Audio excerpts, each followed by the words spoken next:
बिहार में digital media का जनक Bharat live ही देख रहे हैं आप। बिहार की राजनीति को अगर आप करीब से देखेंगे तो पिछले कुछ दिनों की हलचल आपको साफ नजर आएगी। बिहार की राजनीति को अगर आप एक नदी मानते हैं तो जब हिचकोले खाती है नदी में नाव तो इससे ये बात माना जाता है कि कुछ समुद्री तूफान आने वाला है। अगर बिहार की राजनीति के इक्कों को जोड़ करके देखें तो सभी इक्के जो हैं साथ मिल करके एक तीर का निशान बनाते हैं और तीर का निशान जिस ओर इशारा कर रहा है वो है बिहार में राजनीतिक हलचल की ओर। चलिए आपको बताते हैं कि ये बातें कहाँ से साबित होती है। दरअसल बीजेपी के प्रदेश अध्यक्ष हैं संजय जायसवाल जी। पिछले कुछ दिनों पहले उन्होंने एक सोशल मीडिया पर अपने फेसबुक अकाउंट पर एक पोस्ट किया था। पोस्ट में आपको बता दें कि पश्चिम चंपारण यानी कि पूरे चंपारण इलाके में जो दलितों पर अत्याचार की घटनाएं बढ़ी है उनका सिलसिलेवार तरीके से एक आंकड़ा पेश किया गया था और उसमें बताया गया था।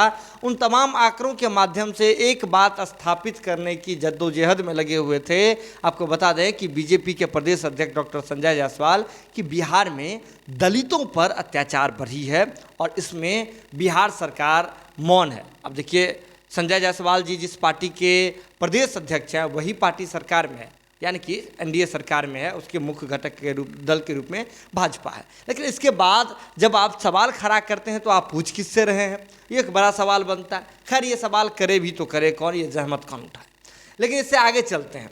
इसके बाद आपको बता दें ये तमाम चीज़ें हुई क्यों थी। दरअसल इससे पहले भी आपको याद होगा कि गृह विभाग पर नीतीश कुमार के पास, नीतीश कुमार के हाथ में, जदयू के हाथ में गृह विभाग है और उस पर पैनी नज़र हमेशा भाजपा की बनी हुई रहती है। आपको बता दें कि पहले भी भाजपा की ओर से ये प्रयास किए गए हैं। संजय जायसवाल ही थे जब वे गया क्षेत्र से आ रहे थे तो उन्होंने रास्ते में किस प्रकार की घटना हुई थी उसका उन्होंने जिक्र किया था और इस तमाम जिक्र के माध्यम से उन्होंने बिहार की कानून व्यवस्था पर सवाल खड़ा करने का काम किया था। लेकिन इसके बाद यही सारा सिलसिला नहीं थमता है। आपको बता दें कि बीजेपी कोटे से मंत्री हैं जनक राम जी। जनक राम जी ने बाकायदा पत्र लिख करके गोपालगंज के क्षेत्र में जो दलितों पर, दलित की नाबालिग जो लड़कियां हैं, बच्चियां हैं, उन्हें अगवा करके मुस्लिमों के द्वारा, मुस्लिम समुदाय के लोगों के द्वारा धर्म परिवर्तन करा लेने का मामला उन्होंने प्रकाश में लाया और इस पर उन्होंने जोरदार हमला किया। हालांकि जीतन राम मांझी जी ने इसके बाद इस पूरे मामले पर नीतीश कुमार की बचाव की, नीतीश कुमार के गृह विभाग की बचाव कर दी। अगर ये बात कहें तो बातें और स्पष्ट होगी, बिल्कुल साफ पानी की तरह।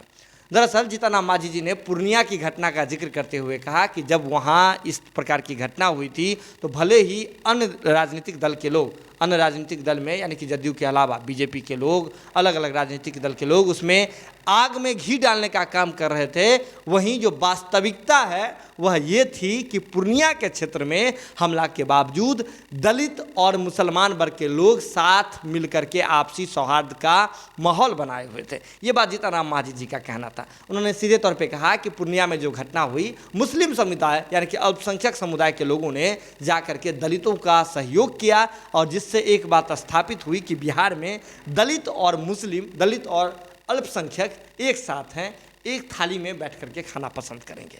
ये बात जीतन राम मांझी जी स्थापित करने में लगे हुए। लेकिन जीतन राम मांझी जी यही नहीं रुकते हैं। आपको बता दें जीतन राम मांझी जी की जब चर्चा छिड़ गई है तो पहले भी देख लीजिए, जीतन राम मांझी जी ने जब देश के प्रधानमंत्री नरेंद्र मोदी जी की तस्वीर कोरोना वैक्सीन वाले सर्टिफिकेट पर होने पर उन्होंने सवाल खड़े किए थे। सवाल खड़ा करना महज एक मकसद नहीं था, एक पार्ट था उस पूरे प्रकरण का। लेकिन दूसरा पार्ट क्या था? दूसरा पार्ट ये था कि जीतन राम मांझी जी ने एक बड़ी मांग की थी कि देश के प्रधानमंत्री का ही तस्वीर क्यों होगा, उस पर राज्य के मुख्यमंत्री यानी कि नीतीश कुमार जी की भी तस्वीर होनी चाहिए। तो यानी कि अगर सीधे तौर पे देखें, एक और नीतीश कुमार जी को बचाव करते हुए दिखे जब संजय जायसवाल जी आक्रामक हो गए नीतीश कुमार के प्रति, नीतीश कुमार के गृह विभाग के प्रति, वहीं दूसरी ओर नरेंद्र मोदी जी की तस्वीर के साथ साथ या फिर उनकी जगह नीतीश कुमार जी की भी तस्वीर स्थापित करते हुए दिखे। हर बार जीतन राम मांझी जी के केंद्र में नीतीश कुमार ही दिख रहे हैं। पिछले कुछ दिनों में देखें तो जीतन राम मांझी जी सीधे तौर पे आक्रामक हो रहे हैं बीजेपी के प्रति। लेकिन यहाँ भी फिजिक्स का एक लॉ है, फिजिक्स का रोल है। जो लॉ की हम बात करें, वाइस वर्सा वाले लॉ की, डायरेक्टली प्रोपोर्शनल वाले लॉ की बात कर रहे हैं। अब चलिए देखिए कैसे। एक और जहाँ भाजपा पर ज़्यादा आक्रामक हो रहे हैं जीतन राम मांझी, ठीक उसके विपरीत उसी पोटेंशियल से नीतीश कुमार के लिए प्रति सॉफ्ट हो रहे हैं, नीतीश कुमार का बचाव कर रहे हैं, तारीफ करते नहीं थक रहे हैं। जीतन राम मांझी। इसके पीछे अब जब इस प्रकार की चीज़ें स्पष्ट होगी तो सवाल तो खड़ा होना बनता है, जीतन राम मांझी जी ऐसा क्यों कर रहे हैं। हालांकि उन्होंने एमएलसी की सीटें भी मांगी थी, इसके बाद नीतीश कुमार ने हाथ खड़े कर दिए थे, एनडीए ने हाथ खड़ा कर दी थी, एक्स्ट्रा मांगी थी सीट। लेकिन आपने देखा कि एक और जहां जीतन राम मांझी ऐसा कर रहे हैं, जीतन राम मांझी लेकिन साथ साथ जो वीआईपी सुप्रीमो है मुकेश सहनी, उनसे मुलाकात भी कर रहे हैं, बातचीत भी हो रही है, साथ में चाय पे चर्चा भी हो रही है। लेकिन तमाम चीज़ों का एक ही बात है कि जीतन राम मांझी नीतीश कुमार को डिफेंड करने में लगे हुए हैं।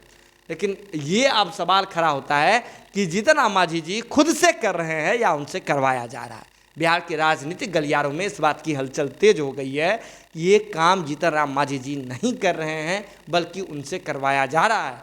जदयू के लोग खुल करके सामने आकर के नहीं कर रहे हैं, लेकिन जीतन राम मांझी के पास पोटेंशियल है, वो 4 विधायक वाले 4 एमएलए वाले सीट का पोटेंशियल है, जो अगर हिल जाए तो सत्ता का नींव हिल जाएगा, सत्ता धराशायी हो जाएगी। ये बात जीतन राम मांझी जी स्पष्ट रूप से समझते हैं, नीतीश कुमार भी समझते हैं। तो कहीं ना कहीं जीतन राम मांझी जी को इस पूरे मामले में आगे किया जा रहा है, ये बात राजनीतिक गलियारों में चलने लगी है। अब आप सोचेंगे, आपके मन में एक सवाल होगा कि भला इसमें जीतन राम मांझी जी का क्या फ़ायदा हो सकता है। तो चलिए आपको बताते हैं। दरअसल पूर्व मुख्यमंत्री होने के नाते जीतन राम मांझी जी ने नीतीश कुमार से जितनी सुविधाओं की मांग की थी वो तमाम सुविधाएं जीतन राम मांझी जी को लगभग में मिल गई है। इक्की दुक्के को छोड़ देते हैं, जीतन राम मांझी जी को वो तमाम बातें मिल गई है, तमाम सुविधाएं मिल गई है। एक और बात राजनीतिक गलियारों में खबर में चल रही है, हवाओं में एक बात और तैर रही है कि आजकल जीतन राम मांझी जी का जो संपर्क है सीधे एक अन्य मार्ग से जुड़ा हुआ है। हॉटलाइन पर बात हो रही है, मुलाकात भी हो रही है, भीतर खाने में जा कर के मुख्यमंत्री आवास से सीधे जीतन राम मांझी जी की भेंट मुलाकात हो रही है। और उसके बाद जीतन राम मांझी जी क्या रुख दिखा रहे हैं ये बात तो आप देख ही रहे होंगे। ये तमाम चीज़ें हो रही है। लेकिन एक और बात माना जा रहा है कि 2022 में बिहार विधान परिषद वाला जो पूरा मामला होने वाला है उसमें भी जीतन राम मांझी जी को और उनके पार्टी के लोगों को सेट करने का वचन दे चुके हैं नीतीश कुमार। ये बातें चल रही है। अब देखिए हकीकत क्या है, लेकिन ये तमाम घटनाएं जो दिख रही है, तमाम जो परिदृश्य आपकी आंखों के सामने दिख रहे हैं, जब राजनीतिक दृश्य कोई दिखते हैं तो आप इसे इनकार नहीं कर सकते हैं, इसे झुठला नहीं सकते हैं। क्योंकि राजनीति के बारे में एक बात है कि राजनीति में अगर कोई परिंदा भी पर मारता है तो उसमें भी कोई राजनीति होती है। कोई भी बात ऐसे ही नहीं होती है, कोई भी संयोग नहीं होता है, बल्कि सब में राजनीति होती है। बिहार राजनीति की धरती है और राजनीति की धरती में जो भी ज्वाला उठेगी भारत लाइव की टीम सबसे पहले आप तक पहुंचाएगी। जो भी हलचल तेज होगी ये भी बात भारत लाइव की टीम आप तक पहुंचाएगी। और किस दल की हवा किधर जा रही है, उस हवा में कितने लोग मंत्रमुग्ध हो रहे हैं,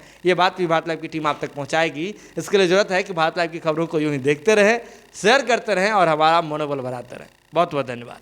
अगर ये वीडियो पसंद आई और वह बिहार के राजनीति और बिहारियत से सरोकार रखेनी तो सब्सक्राइब बटन दबा के चैनल के सब्सक्राइब कर ली। ओजे एगो घंटी बा, ओकरा बटन दबा देला से कुल सटीक और मारक खबर रुआ मुफ्त में मिल जाई।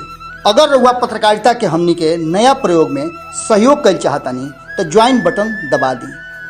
पेटीएम नंबर नोट कर ली 9386816700। धन्यवाद।